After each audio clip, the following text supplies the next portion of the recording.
જ્યારે આ ડખવાની શરૂઆત અજમેરમાં થઈ કે કુંવરજીભાઈ ના પાડી કે મેં મારી બીજી ટર્મ પણ હું પૂરી કરી લઉં, એ કેન્દ્રીયના જે લોકો છે એને સ્વીકાર્યું નહીં અને એને અજમેરની અંદર એમની રીતે બેઠક કરીને ઇલેક્શન કરી રાખ્યું અને અજીતભાઈ પ્રમુખ તરીકે એમાં જીતી ગયા.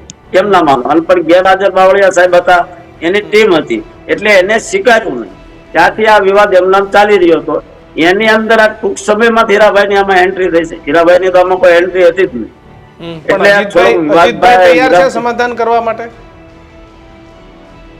અજીતભાઈ જોડે કાલે વાત થઈ છે, હીરાભાઈ જોડે પણ વાત થઈ છે, કચ્છપજી જોડે પણ વાત થઈ છે, સત્યનારાયણ પવાર જોડે પણ વાત થઈ છે.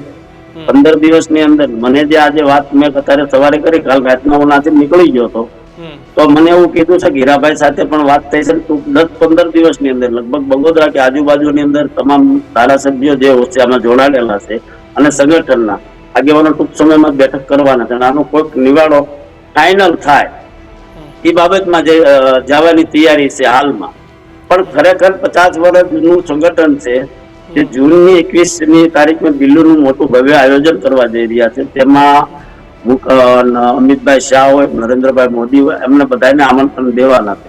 તો સાથે સાથે આપના દ્વારા હું ધ્યાન દોરવા માંગુ છું સંગઠનના શ્રેષ્ઠ આગેવાનોનું કે ખરેખર તમે જેના જે બોલાવી રહ્યા છો એમાં સમાજની ખરેખર કાંઈ જે આ માંગો છે ગુજરાતને લઈ, ઠાકોર વિકાસ બોર્ડના નિયમ હોય કે એના બજેટની હોય કે કેસ પરત ખેંચવાની, આ બાબતમાં ત્યાં ચર્ચા થાય કે ખાલી રાજકીય સંમેલન થઈને ઉભું રહી જાય, એવું ન થાય. ખરેખર આગેવાનના વાતમાં ધ્યાન દેવું પડે.